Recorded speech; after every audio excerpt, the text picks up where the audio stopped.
Bonsoir. 2 mois après la déclaration de la pandémie liée au Covid-19 par l'Organisation mondiale de la santé, 185 pays sont touchés.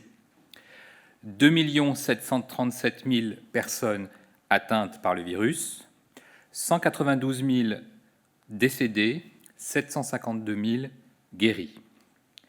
Les États-Unis sont le pays le plus touché, avec 870 000 cas et plus de 50 000 décès. L'Europe recense plus d'1 million de cas et 113 000 décès. L'Espagne enregistre 219 764 cas et 22 564 décès. En Italie, 190 000 cas et 25 550 décès. Le Royaume-Uni, enfin, a près de 140 000 cas et 18 790 décès. En France, nous surveillons la situation de l'épidémie en population générale. Vous le savez, et c'est important de le rappeler, l'immense majorité des cas sont des formes bénignes d'infection. Elles sont prises en charge en ville par les médecins généralistes, par les médecins traitants, par les médecins sentinelles et aussi par les laboratoires sentinelles. Hier, SOS Médecins a réalisé 316 interventions pour une suspicion de Covid au cours de la journée, soit 7% de l'activité totale. C'est une activité en baisse. Les services d'urgence signalent 1397 passages, soit 6% de leur activité liée au Covid-19. C'est là aussi 6% de leur activité. C'est aussi une activité en baisse, mais après passage, on note 36% d'hospitalisation et 3% d'admission directe en réanimation. Enfin, nous surveillons l'activité des tests en laboratoire et en particulier le taux de positivité. Ce taux de positivité moyen est de 20%. Il est de 36% à l'hôpital et de 17% en ville. Les données hospitalières font l'objet de remontées quotidiennes de la part de 1324 établissements de santé. Actuellement, 28 658 personnes sont hospitalisées pour une infection Covid-19, 1346 nouvelles admissions de patients atteints à l'hôpital. C'est un solde négatif aujourd'hui de 561 places, c'est donc une bonne nouvelle. Mais je vous rappelle que le nombre maximum avait été atteint le 14 avril, avec 32 250 malades atteints de Covid-19. 4 870 patients sont atteints de Covid-19 et nécessitent des soins de réanimation. C'est encore un nombre très élevé. Le nombre maximum de malades en réanimation avait approché les 7 200 le 9 avril. Au cours des dernières 24 heures, 155 nouveaux patients dans un état grave ont été admis en réanimation. C'est un nombre en baisse, mais avec les sorties, c'est 183 patients de moins, donc ce besoin baisse lentement mais régulièrement. C'est un indicateur important, vous le savez, de la tension et de la mobilisation des équipes, des soignants, des ressources logistiques. C'est un nombre qui reste encore très élevé, puisque en plus de tous ces patients de réanimation, il y a aussi des patients en réanimation qui sont atteints d'autres affections que le Covid-19. Dans les Outre-mer, Guadeloupe, Guyane, Réunion, Martinique, Mayotte, on relève 94 hospitalisations, dont 27 en réanimation. 43 493 personnes guéries sont sorties de l'hôpital, et vous savez qu'il existe aussi des dizaines de milliers de personnes qui ont été suivies en ville par leur médecin généraliste et qui vont très bien sans avoir besoin de passer par l'hôpital. Nous sommes donc face à une épidémie massive, sévère. En moins de 3 mois, près de 87 000 personnes atteintes ont été hospitalisées et plus de 15 000 personnes ont nécessité des soins en réanimation. La circulation du virus reste à un niveau élevé. Je vous ai donné le nombre de nouveaux patients admis à l'hôpital. C'est quand même 1346 patients aujourd'hui. C'est quand même 155 patients en réanimation. Nous devons donc vraiment être pleinement mobilisés, respecter les gestes barrières qui doivent devenir des gestes réflexes. Nous surveillons attentivement la situation des résidents, des personnes âgées, des personnes vivant avec un handicap dans les établissements sociaux et médico-sociaux qui, vous le savez, bénéficient de la présence, de l'engagement de 400 000 professionnels. 6 615 établissements, dont 4 389 EHPAD, ont signalé un épisode Covid-19 à Santé publique France sur le portail national des signalements. Et les signalements donc, font état de 27 880 cas confirmés par test PCR depuis le 1er mars. En ce qui concerne la mortalité hospitalière tout d'abord, nous avons à déplorer 13 852 décès depuis le 1er mars. 82% de ces décès sont intervenus chez des personnes de plus de 70 ans. Nous notons aussi 34 décès outre-mer. En ce qui concerne la mortalité en EHPAD et en établissements médico-sociaux, nous déplorons 8 393 décès survenus dans ces établissements depuis le début de l'épidémie.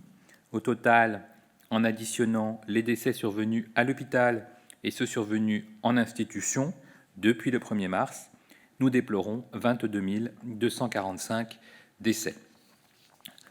En plus de ces décès survenus à l'hôpital et de ceux survenus en milieu institutionnel, en établissement, nous avons aussi la possibilité de surveiller la mortalité générale en France, toutes causes confondues, la mortalité qui est déclarée après décès à l'hôpital, en institution ou à domicile, et qui remonte par l'état civil et par l'INSEE. La France participe d'ailleurs à l'échelon européen à un consortium dit Euromomo, qui permet de comparer la morbidité, la mortalité dans plusieurs régions européennes et pays européens.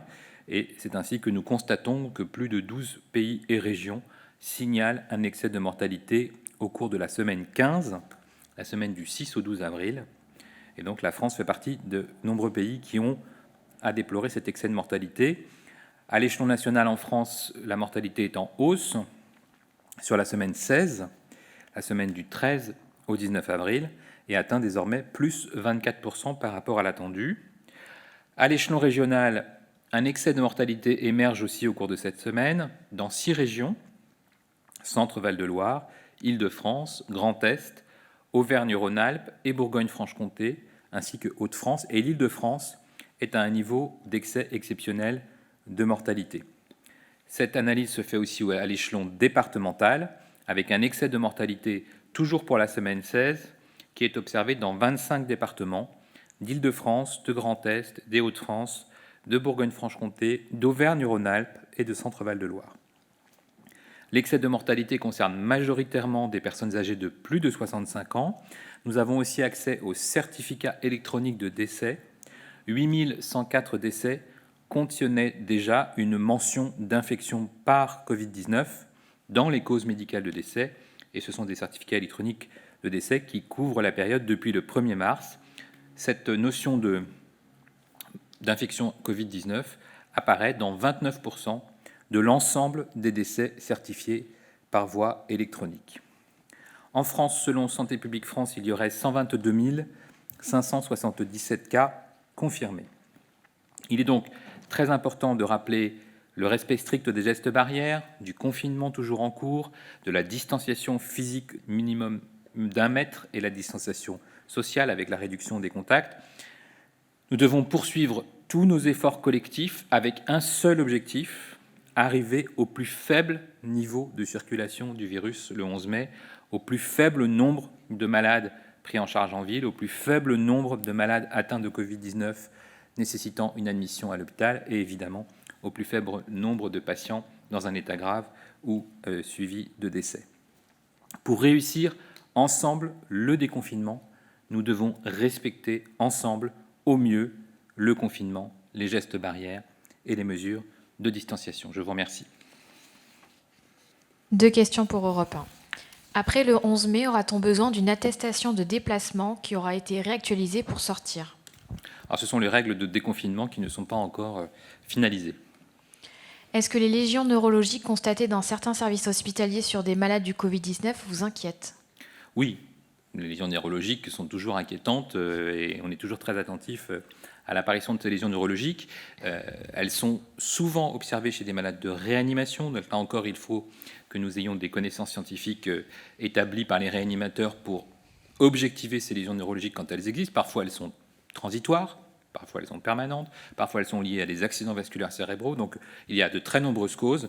Et évidemment, toutes ces lésions neurologiques doivent faire l'objet d'études spécifiques pour bien préciser leurs origines et leurs conséquences.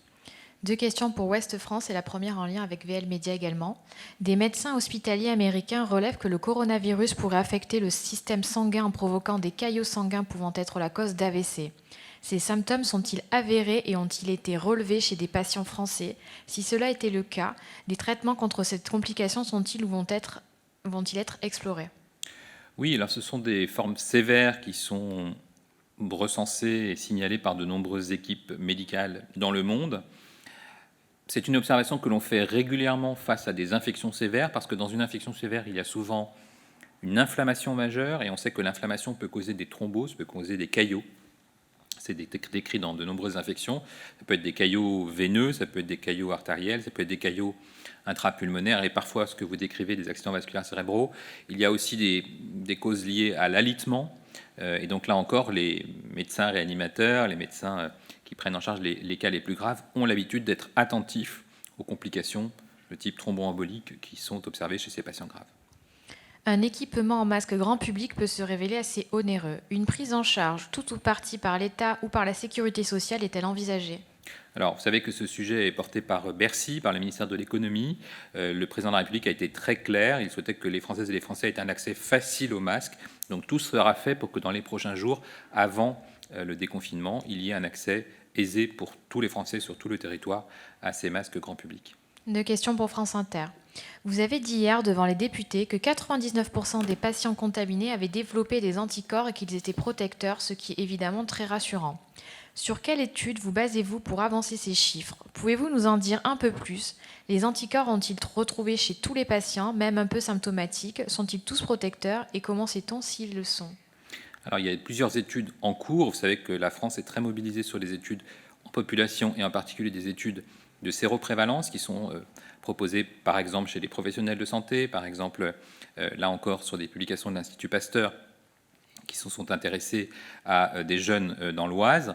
Et donc c'est un élément important, c'est un élément rassurant, c'est un élément préliminaire, parce que là encore il faudra probablement plus d'études, mais c'est important que les Françaises et les Français sachent que quand on a été positif par PCR, qu'on a fait l'infection, dans l'immense majorité des cas, on développe des anticorps, ce qui avait déjà été observé dans de très nombreuses infections à coronavirus, qui n'étaient pas le Covid, mais qui étaient connues dans les années précédentes. Donc il y a bien une immunité qui apparaît 1, 2, 3 semaines après l'infection.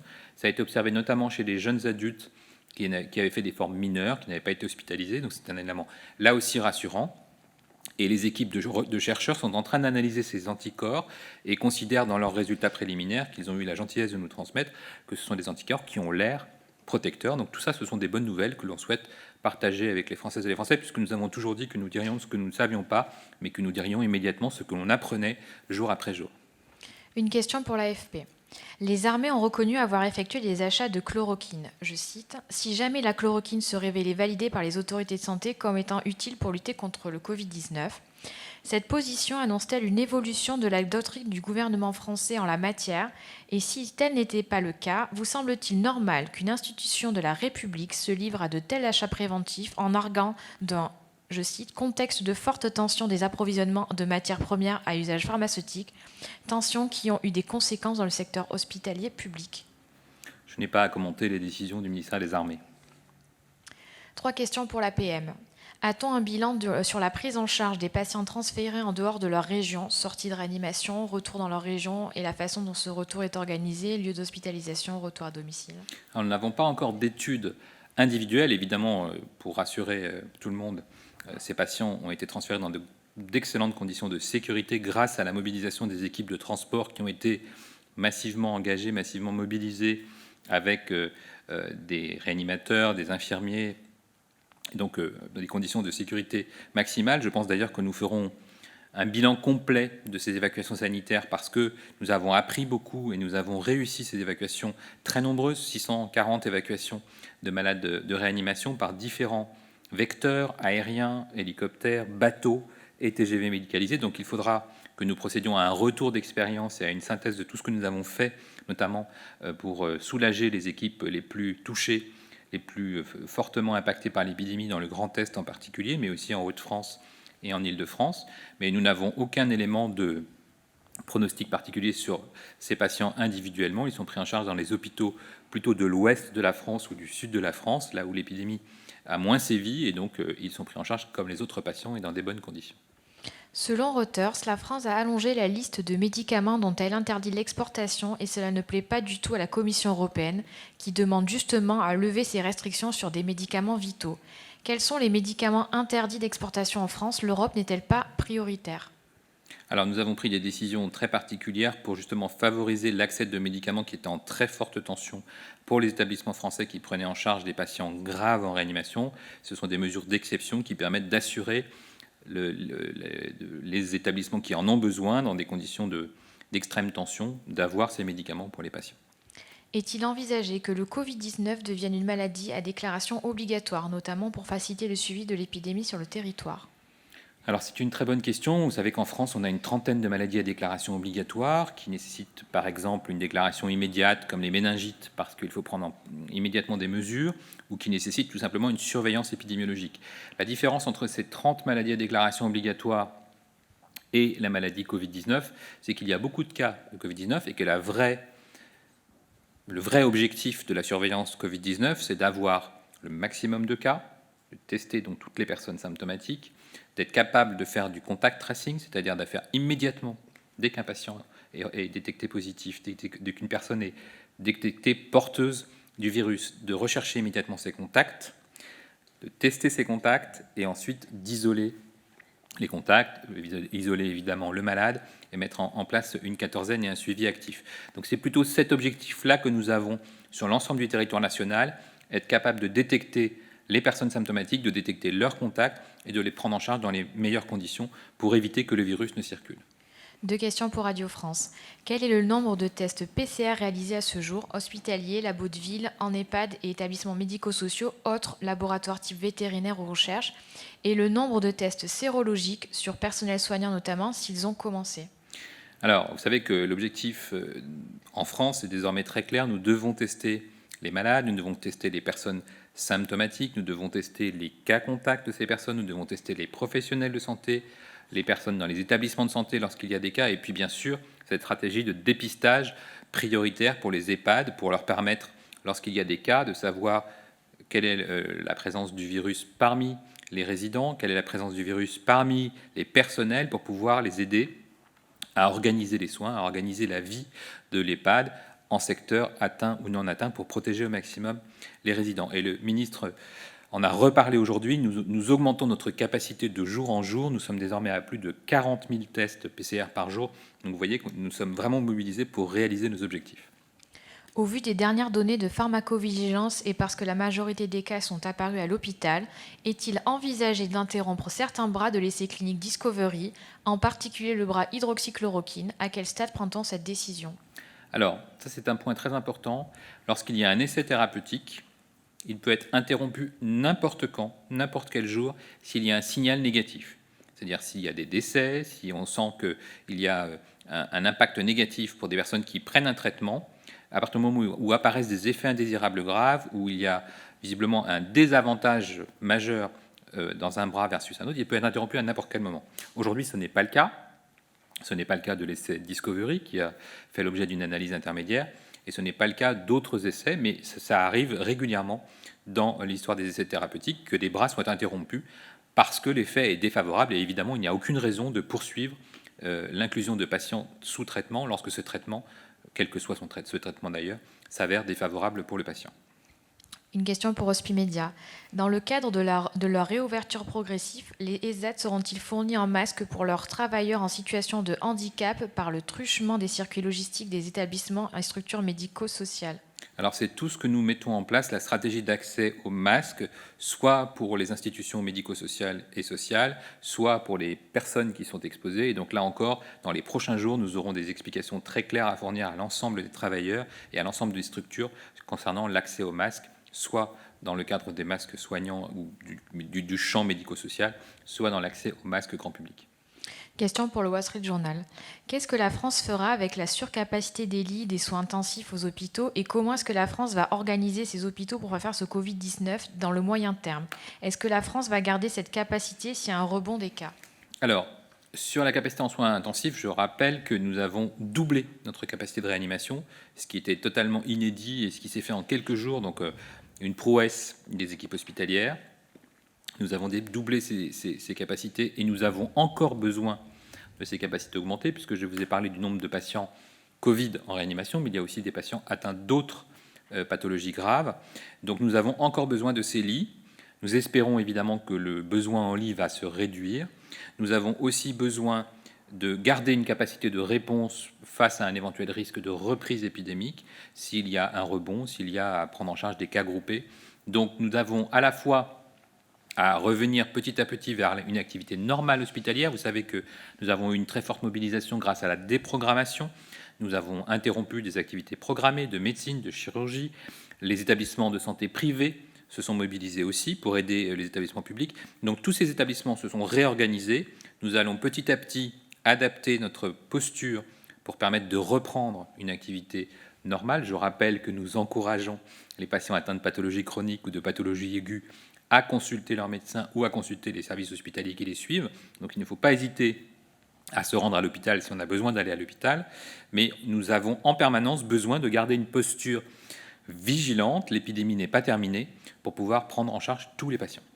Une question pour France 24. On lit depuis le début de la crise que le virus peut rester actif plusieurs heures, voire plusieurs jours sur des surfaces inertes comme le papier ou le plastique. Y a-t-il des confirmations scientifiques sur ces hypothèses? Si oui, la charge virale sur ces surfaces est-elle aussi forte que dans la salive? Alors, c'est très compliqué parce qu'en fait, ce sont des tests qui recherchent le virus, mais pas forcément un virus vivant qui est capable d'infecter. Mais par contre, ça envoie un message très clair, c'est que la contamination se fait souvent par les mains, et c'est pourquoi je rappelle l'importance des gestes barrières.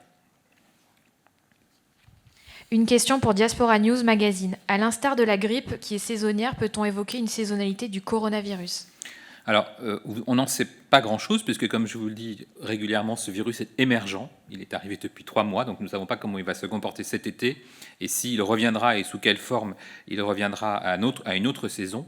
Mais effectivement, l'immunité collective, l'Organisation mondiale de la santé l'a rappelé, est faible. Tant que cette immunité collective n'est pas élevée, et tant que nous n'avons pas soit un médicament curatif, soit un vaccin, le virus peut continuer à circuler sur la planète. 3 questions pour Médicite. Le directeur du CDC aux USA craint une deuxième vague de Covid-19 plus meurtrière car elle coïnciderait avec le retour de la grippe. Qu'en pensez-vous? C'est une hypothèse que nous devons évidemment envisager, puisque, comme je vous le disais, l'immunité collective n'est pas atteinte. Après, savoir si ce virus va circuler avec le virus grippal, personne n'en sait rien. Mais effectivement, nous devons être attentifs à l'évolution dans les prochaines semaines et les prochains mois. 8500 respirateurs légers ont été commandés par la France. Selon la Société de réanimation de langue française, ces modèles Osiris ont été conçus pour le transport des malades et non la réanimation et ne doivent être utilisés qu'en dernier recours en cas de Covid-19. De nouveaux respirateurs moins légers sont-ils en cours de fabrication et si oui, combien? Oui, vous savez que nous avons commandé de très nombreux respirateurs. L'objectif n'est pas uniquement de prendre en charge des patients Covid, mais bien d'avoir un parc de respirateurs modernes. Et donc, il y a effectivement des respirateurs lourds qui sont destinés à des blocs opératoires, qui sont destinés à la réanimation de patients graves en réanimation. Et puis, il y a aussi besoin, et nous l'avons bien montré lors des évacuations sanitaires, de respirateurs modernes, de respirateurs neufs, pour nos transports SAMU, pour nos transports d'ambulances de réanimation, pour les évacuations sanitaires de malades graves qui ont besoin d'être transférés d'un service à un autre ou vers un plateau technique. Donc ce sont de toute façon des matériels neufs qui seront utiles pour les établissements français. Des chercheurs chinois viennent de démontrer que la climatisation facilite la transmission du virus dans les espaces fermés. Cela pourrait-il orienter des directives à destination des EHPAD et hôpitaux équipés de climatisation, puis à destination des commerces et transports en commun climatisés lors du déconfinement? Alors ce sont des données qui méritent évidemment d'être confirmées. Vous savez qu'aujourd'hui, nous avons la confirmation que le virus se transmet essentiellement par les gouttelettes et par des mains souillées. Il y a une possibilité qui a été effectivement évoquée, qu'il y ait un aérosol, une aérosolisation du virus, donc potentiellement un risque avec la climatisation. Ce risque n'est pas démontré, il n'y a pas eu de situation réelle où le virus s'est transmis par la climatisation, mais nous avons saisi les experts pour savoir si oui ou non nous devions prendre des mesures spécifiques face au risque viral et la présence de climatisation. Une question pour l'agence CUNA. Aujourd'hui, à combien de tests est-on par jour? Qui reçoit ces tests? Après le 11 mai, qui sera testé? Alors, nous avons toujours la même stratégie, tester les malades, tester les professionnels de santé et les EHPAD. Nous élargissons à la demande du président de la République notre capacité de test sur tout le territoire national pour pouvoir tester toutes les personnes symptomatiques et nous avons déjà plus de 40 000 tests par jour. Une question pour CNews. Comment se fait-il que malgré le confinement, le nombre d'hospitalisations reste toujours aussi élevé? Alors, le nombre d'hospitalisations baisse. Il faut quand même rappeler que nous avons régulièrement, de semaine en semaine, de jour en jour, moins de patients hospitalisés. C'est quand même une bonne nouvelle. Nous restons quand même à un niveau important. C'est pourquoi il ne faut pas baisser la garde. Pourquoi ces patients sont arrivés à l'hôpital? Parce qu'ils se sont contaminés quelque part. Mais vous savez que le confinement n'est pas absolu. Il y a des gens qui travaillent, il y a des gens qui ont une activité professionnelle, qui doivent sortir, qui ont forcément des activités en dehors de leur lieu de vie. Et donc, c'est pour ça que nous encourageons en permanence, dès que l'on sort du foyer, dès que l'on sort de son domicile, l'application stricte des gestes barrières, la distance permanente entre les personnes, la distanciation sociale, la réduction du nombre de contacts. C'est ainsi que nous continuerons, grâce aux efforts de tous, à être efficaces et à freiner cette épidémie. 3 questions pour Terragora. Comment concilier le confinement individuel, port du masque et le retour en classe? Les enfants devront-ils porter un masque et les enseignants? Alors, ce sont des travaux qui sont en cours, puisque Jean Castex est chargé d'organiser le déconfinement. Mais il y a une évidence à rappeler pour tous les Français, c'est que nous aurons besoin, après la sortie de ce confinement, d'appliquer tous ensemble les gestes barrières. À quel taux de TVA, 2,1%, 5,5%, 10%, 20% seront soumis les masques grand public qui sont considérés comme des produits de première nécessité dans le cadre du déconfinement? Il faudra demander à Bercy. Quand seront disponibles en ville les tests de dépistage du coronavirus? Quelle sera leur nature, sérologique et ou endonasale? Alors, ces tests sont disponibles en ville. Les laboratoires font un travail remarquable. Vous savez que nous avons mobilisé toutes nos forces, les laboratoires hospitaliers, les laboratoires de recherche, les laboratoires d'analyse et de biologie médicale. Donc, les laboratoires en ville sont déjà très mobilisés et font déjà beaucoup de tests, notamment des tests virologiques, puisque les tests virologiques sont les tests qu'il faut utiliser aujourd'hui pour détecter des personnes symptomatiques, des personnes porteuses du virus. Je vous remercie, c'était la dernière question. Merci à vous.